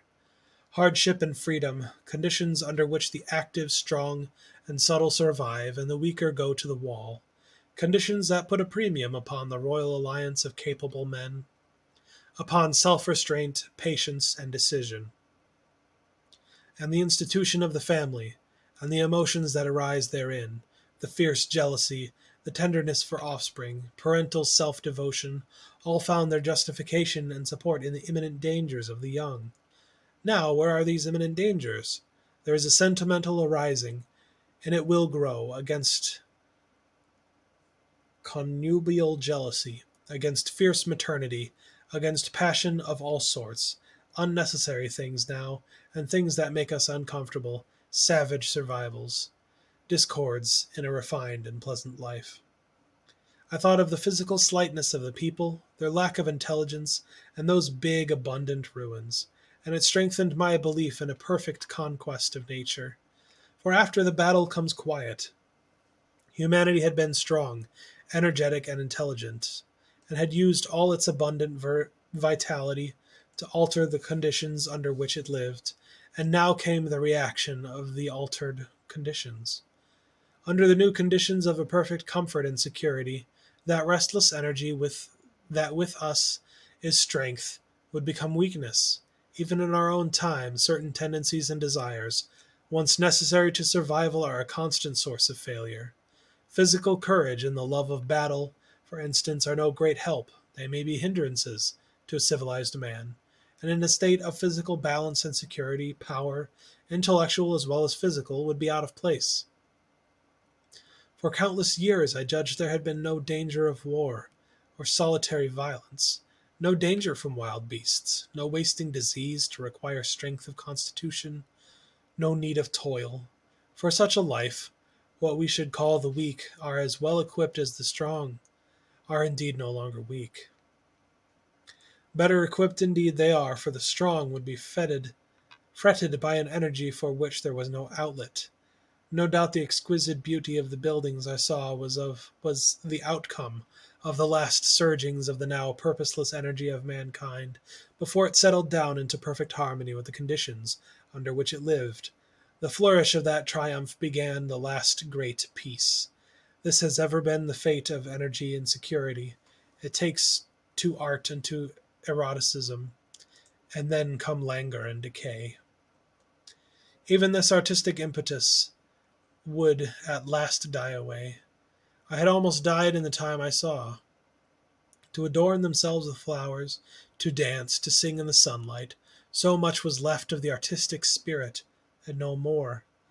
Even that would fade in the end into a contented inactivity. We are kept keen on the grindstone of pain and necessity, and it seemed to me that here was that hateful grindstone broken at last. As I stood there in the gathering dark, I thought that in this simple explanation I had mastered the problem of the world, mastered the whole secret of these delicious people. Possibly the checks they had devised for the increase of population had succeeded too well, and their numbers had rather diminished than kept stationary. That would account for the abundant ruins. Very simple was my explanation, and plausible enough, as most wrong theories are. That is the end of that part. I feel like I'm kind of in a flow here, and I'm considering just doing another one. It's almost 1 o'clock, but I think I'll just go for it. Part 7. A Sudden Shock. As I stood there musing over this too perfect triumph of man, the full moon, yellow and gibbous, came out of an overflow of silver light in the northeast. The bright little figures ceased to move about below. A noiseless owl flitted by, and I shivered with the chill of the night. I determined to descend and find where I could sleep. I looked for the building I knew, then my eye traveled along the figure of the white sphinx upon the pedestal of bronze, glowing distinct as the night of the rising moon grew brighter. I could see the silver birch against it. There was a tangle of rhododendron bushes, black in the pale light, and there was a little lawn. I looked at the lawn again. A queer doubt chilled my complacency. No, said I stoutly to myself. That was not the lawn. But it was the lawn, for the white, leprous face of the Sphinx was towards it. Can you imagine what I felt as this conviction came home to me? But you cannot. The time machine was gone. At once, like a lash across the face, came the possibility of losing my own age, of being left helpless in this strange new world. The bare thought of it was an actual physical sensation. I could feel it grip me at the throat and stop my breathing. In another moment I was in a passion of fear and running with great leaping strides down the slope. Once I fell headlong and cut my face. I lost no time in stanching the blood, but jumped up and ran on, with a warm trickle down my cheek and chin. At the time I ran I was saying to myself, "They have moved it a little, pushed it under the bushes out of the way." Nevertheless, I ran with all my might, all the time with my certainty that sometimes comes with excessive dread. I knew that such assurance was folly, knew instinctively that the machine was removed out of my reach. My breath came with pain. I suppose I covered the whole distance from the hill crest to the little lawn, 2 miles perhaps in 10 minutes. But I am not a young man. I cursed aloud as I ran, at my confident folly in leaving the machine, wasting good breath thereby. I cried aloud, and none answered. Not a creature seemed to be stirring in that moonlit world. When I reached the lawn, my worst fears were realized. Not a trace of the thing was to be seen. I felt faint and cold when I faced the empty space among the black tangle of bushes. I ran round it furiously, as if the thing might be hidden in a corner, and then stopped abruptly, with my hands clutching my hair. Above me towered the Sphinx upon the bronze pedestal, white, shining, leprous, in the light of the rising moon. Moon. It seemed to smile in mockery of my dismay. I might have consoled myself by imagining the little people had put the mechanism in some shelter for me, had I not felt assured of their physical and intellectual inadequacy. That is what dismayed me, the sense of some hitherto unsuspected power, through whose intervention my invention had vanished. Yet for one thing I felt assured. Unless some other age had produced its exact duplicate, the machine could not have had moved in time. The attachment of the levers, I will show you the method later, prevented anyone from tampering with it when they in that way when they were removed. It had moved and was hid only in space. But then where could it be? I think I must have had a kind of frenzy. I remember running violently in and out among the moonlit bushes, all around the Sphinx, and startling some white animal that in the dim light I took for a small deer. I remember, too, late at night, beating the bushes with my clenched fist until my knuckles were gashed and bleeding from the broken twigs. Then, sobbing and raving in my anguish of mind, I went down to the great building of stone. The big hall of dark silent. The big hall was dark, silent, and deserted. I slipped on the uneven floor and fell over one of the malachite tables, almost breaking my shin. I lit a match and went on past the dusty curtains, of which I have told you. There I found the second great hall covered with cushions, upon which perhaps a score or so of the little people were sleeping. I have no doubt they found my second appearance strange enough, coming suddenly out of the quiet darkness with inarticulate noises and the and flare of a match, for they had forgotten about matches. "Where's my time machine?" I began, bawling like an angry child, laying hands upon them and shaking them up together. It must have been very queer to them. Some laughed, most of them looked sorely frightened. When I saw them standing round me, it came into my head that I was doing as foolish a thing as it was possible for me to do under the circumstances, in trying to revive the sensation of fear, for, reasoning from their daylight behavior, I thought that fear must be forgotten. Abruptly, I dashed down the match, and knocking one of the people over in my course, went blundering across the big dining hall again, out under the moonlight. I heard cries of terror and their little feet running and stumbling this way and that. I do not remember all I did as the moon crept up the sky. I suppose it was the unexpected nature of my loss that maddened me. I felt hopelessly cut off from my own kind, a strange animal in an unknown world. I must have raved to and fro, screaming and crying upon God and fate. Excuse me. I have a memory of horrible fatigue as the long night of despair wore away, of looking in this impossible place and that, of groping among moonlit ruins and touching strange creatures in the black shadows. At last, of laying on the ground near the Sphinx and weeping with absolute wretchedness, even anger at the folly of leaving the machine, having leaked away with my strength. I had nothing left but misery, and I slept, and when I woke again it was full day, and a couple of sparrows were hopping around me on the turf, within reach of my arm.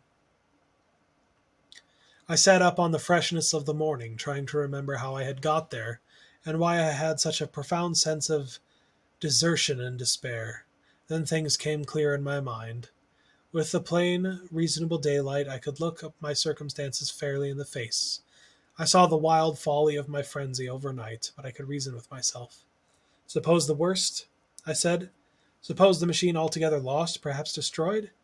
It behooves me to be calm and patient, to learn the way of the people, to get a clear idea of the method of my loss, and the means of getting materials and tools, so that in the end, perhaps I may make another. That would be my only hope. A poor hope, perhaps, but better than despair. And after all, it was a beautiful and curious world. But perhaps the machine had only been taken away. Still, I must be calm and patient, find its find its hiding place and recover it by force or cunning. And with that I scrambled to my feet and looked about me, wondering where I could bathe. I felt weary, stiff, and travel soiled. The freshness of the morning made the desire an equal freshness. I had exhausted my emotion. Indeed, as I went about my business, I found myself wondering at the intense excitement overnight. I made a careful examination of the ground about the little lawn. I wasted some time in futile questionings, conveyed as well as I was able to such of the little people as came by. They all failed to understand my gestures. Some were simply stolid, some thought it was a jest and laughed at me. I had the hardest task in the world to keep my hands off their pretty laughing faces. It was a foolish impulse, but the devil begotten of fear and blind anger was ill curbed and still eager to take advantage of my perplexity. The turf gave better counsel. I found a groove ripped in it and about midway between the pedestal of the Sphinx and the marks of my feet where, on arrival, I had struggled with the overturned machine. There were other signs of removal about, with queer narrow footprints like those I could imagine made by a sloth. This directed my closer attention to the pedestal. It was, as I think I have said, of bronze. It was not a mere block, but highly decorated with deep framed panels on either side. I went and rapped at these. The pedestal was hollow. Examining the panels with care, I found them discontinuous with the frames. There were no handles or keyholes, but possibly the panels, if they were doors, as I supposed, opened from within. One thing was clear enough to my mind. It took no very great mental effort to infer that my time machine was inside that pedestal, but how it got there was a different problem. I saw the heads of two orange-clad people coming through the bushes and under some blossom-covered apple trees towards me. I turned smiling to them and beckoned them to me. They came, and then, pointing to the bronze pedestal, I tried to intimate my wish to open it. But at my first gesture toward this, they behaved very oddly. I don't know how to convey their expression to you. Suppose you were to use a grossly improper gesture to a delicate-minded woman. It is how she would look. They went off as if they had received the last possible insult. I tried a sweet-looking little chap in white next, with exactly the same result. Somehow his manner made me feel ashamed of myself. But as you know, I wanted the time machine, and I tried him once more. As he turned off, like the others, my temper got the better of me. In 3 strides I was after him, had him by the loose part of his robe round the neck, and began dragging him towards the Sphinx. Then I saw the horror of repugnance of his face, and all of a sudden I let him go. But I was not beaten yet. I banged with my fist at the bronze panels. I thought I heard something stir inside. To be explicit, I thought I heard a sound like a chuckle, but I must have been mistaken. Then I got a big pebble from the river and came and hammered till I had flattened a coil, and the decorations and the verdigris came off in powdery flakes. The delicate little people must have heard me hammering in gusty outbreaks a mile away, on either hand, but nothing came of it. I saw a crowd of them upon the slopes, looking furtively at me. At last, hot and tired, I sat down to watch the place. But I was too restless to watch long. I am too occidental for a long vigil. I could work at a problem for years, but to wait inactive for 24 hours, that is another matter. I got up after a time and began walking aimlessly through the bushes towards the hill again. Patience, said I to myself. If you want your machine again, you must leave that Sphinx alone. If they mean to take your machine away, it's little good you're wrecking their bronze panels. And if they don't, you'll get it back as soon as you can ask for it. To sit among all these unknown things before a puzzle like that is hopeless. That that way lies monomania. Face this world, learn its ways, watch it. Be careful of too hasty guesses at its meaning. In the end, you will find clues to it all. Then suddenly the humor of the situation came into my mind. The thought of the years I had spent in study and toil to get into the future age, and now my passion of anxiety to get out of it. I had made myself the most complicated and the most hopeless trap that ever a man devised.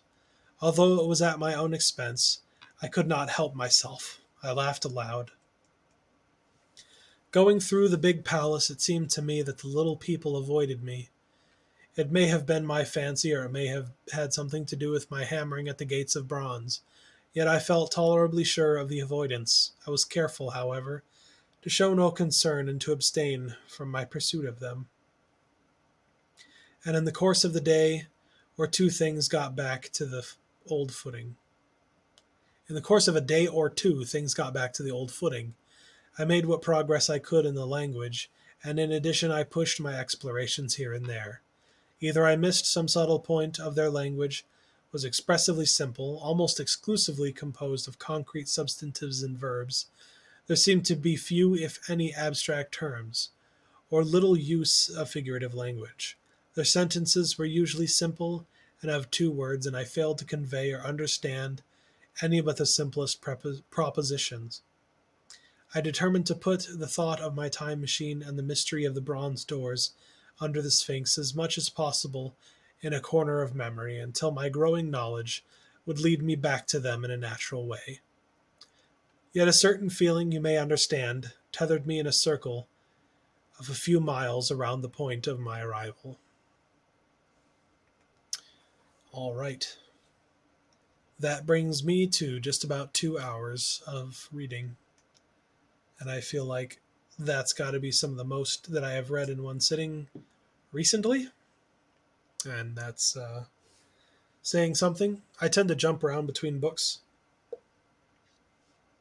when I am reading on my own time or reading in my own interest, I suppose. So that is an awful lot to read for me compared to usual. Just because I usually go from one book to another. Something on my Kindle app, something on paperback, an audiobook, something that I'm reading with my wife. It's all over the place for me. But this has been Nate Reads the Classics, The Time Machine by H.G. Wells. I do enjoy this story a lot. The politicalness is odd, just because, I don't know, I guess I guess I personally think of, and I know communism is um, older than 1895. It's actually a early 1800s thought movement, perhaps. I don't know. Um, it's older than most people these days tend to think. It's an idea that has been around for a long time. So the fact that it keeps coming up by name, like it's a sticking point for H.G. Wells, and I would understand that he probably was a communist. I think I've understood that before. I have a friend who is um, of a communist socialist persuasion himself, toward that angle of politics. And so he likes this book a lot. I still like the book, even if my opinions are varied on the topic. Um, it's a good book. I like the way it's written, even if I keep stumbling over some of these words and having some trouble with expressions here and there and words for faraway places that I'm completely unaware of. There's a few back there in the story that I'm sure I pronounced very wrong, and I'm sorry about that. But I mean, this is a free reading. It's a free text. It's in public domain, so what can you really do about it? Um, I read classic literature like this on Twitch. I plan to do it more frequently as time goes on, and part of my purpose in doing so is to help advertise for my book, which I will show again. Is this book here, Withered Kingdom? It's a paperback fantasy novel. I mean, it's in paperback and Kindle right now. Fantasy novel that I wrote about a man who loses his memories of a past life, and finds himself in a fantasy world, trying to understand um, his purpose and discovering that he may in fact be the angel that everyone believes he is. And as much as he regrets it, the only path forward to a life of peace is going to be through war and learning to use his magical powers to the benefit of the people around him and his own survival.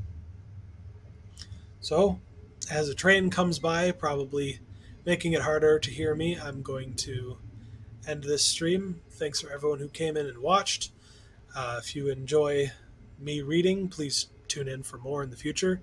I don't have a schedule for it yet, but please support my reading and my own writing by buying Withered Kingdom on Amazon, either as a Kindle ebook or as a paperback now. Other formats will come in time. If you don't have the money for either of those, please follow my blog at pyronianchronicle.com. That is my website, and the blog page on there is where I blog and where I will be posting videos like Nate Reads the Classics for a more long term video on demand in the future. So it's been good. I like this book. Everyone stay safe out there. Goodbye.